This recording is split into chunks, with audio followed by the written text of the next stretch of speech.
राधे राधे, हरे कृष्णा जी। सबसे पहले तो आप सभी को मोहिनी एकादशी की बहुत सारी शुभकामनाएं। तो आज की वीडियो में हम मोहिनी एकादशी की व्रत कथा श्रवण करेंगे। तो आइए श्रवण करते हैं मोहिनी एकादशी की व्रत कथा।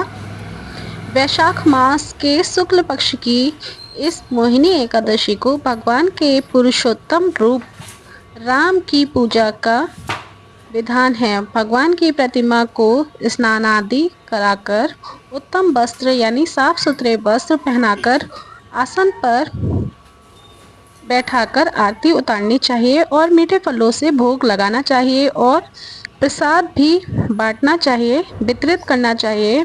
ब्राह्मणों को भोजन तथा दान दक्षिणा भी देनी चाहिए। रात्रि में भगवान का कीर्तन करते हुए मूर्ति के समीप ही पृथ्वी पर शयन करना चाहिए। इस व्रत के करने से निंदित कर्मों के पाप से छुटकारा मिल जाता है। बड़े मनोयोग पूर्वक सुन रहे थे युधिष्ठिर ये कथाएं। अब उन्होंने विनीत भाव से कहा, हे नटवर नागर, वैशाख मास के शुक्ल पक्ष की एकादशी के बारे में भी कथा सहित सभी बातें मुझे उसी प्रकार बतलाइए जैसे आपने अब तक सब बतलाई हैं। भगवान कृष्ण ने कहा, हे कुंती पुत्र, जब सीता जी के वनवास के बाद रामचंद्र जी बहुत व्यथित थे, तब उन्होंने वशिष्ठ जी से पूछा था कि गुरुदेव, मुझे कोई ऐसा व्रत बतलाइए जिससे समस्त दुखों, संतापों और पापों का क्षय होकर मेरे हृदय को शांति मिले। उस समय वशिष्ठ जी ने जो उत्तर दिया वह मैं तुम्हें सुनाता हूँ। महर्षि वशिष्ठ जी ने कहा, हे राम, आपने कोई पाप नहीं किया। आपका तो नाम लेने से ही मनुष्य के सभी रोग शोक मिट जाते हैं। यह प्रश्न आपने लोकहित की भावना से किया है, अतः मैं आपको बतलाता हूँ कि मानसिक शांति की प्राप्ति और संताप तथा पाप मिटाने का अमोघ अस्त्र है मोहिनी एकादशी का व्रत। वैशाख मास के शुक्ल पक्ष की एकादशी को मोहिनी एकादशी कहा ही इसलिए जाता है कि इसका व्रत करने से मनुष्य के पाप तथा दुख दूर होकर वह मोह जाल से युक्त हो जाता है। अतः दुखी मनुष्यों को यह व्रत अवश्य करना चाहिए। मैं इसकी कथा कहता हूँ, आप ध्यान पूर्वक सुनिए। सरस्वती नदी के किनारे वसी सुंदर और संपन्न नगरी भद्रावती में धुतिमान नाम का चंद्रवंशी राजा राज्य करता था। इसी नगर में धन धान्य से परिपूर्ण धनपान नामक एक वैश्य भी रहता था। वह वैश्य अत्यंत धर्मात्मा एवं विष्णु भक्त था। उसने नगर में अनेकों भोजनालय, प्याऊ, कुएं, तालाब एवं धर्मशाला आदि बनवाए।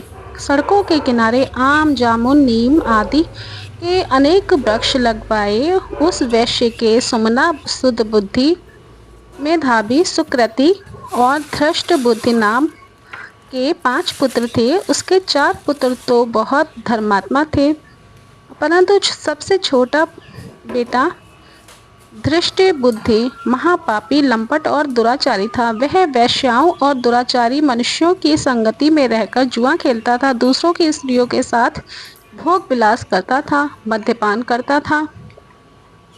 इस प्रकार अनेक कुकर्मों में फंसकर वह अपने पिता के धन को नष्ट करता था। इन्हीं कारणों से उसके पिता, भाइयों तथा कुटुंबियों ने उसको घर से निकाल दिया था। घर से निकाल देने के बाद सब धन नष्ट हो जाने पर वेश्याओं तथा दुष्ट संगी साथियों ने उसका साथ छोड़ दिया। अब वह भूख और प्यास से अत्यंत दुखी रहने लगा। तब उसने रात्रि के समय चोरी करना प्रारंभ कर दिया। एक दिन वह पकड़ा गया, परंतु राज्य कर्मियों ने उसको वैश्य का पुत्र जानकर छोड़ दिया। परंतु जब दूसरी बार पकड़ा गया तो उन्होंने उसको राजा के सामने उपस्थित कर दिया।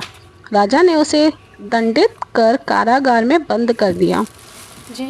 कारागार में राजा ने उसको बहुत दुख दिए और फिर नगर से निकाल दिया। अब तो वह वन में रहकर जानवरों के शिकार पर अपना जीवन यापन करने लगा। एक दिन भूख प्यास से व्याकुल वह शिकार का पीछा करते करते कौंडिन्य ऋषि के आश्रम में जा पहुंचा।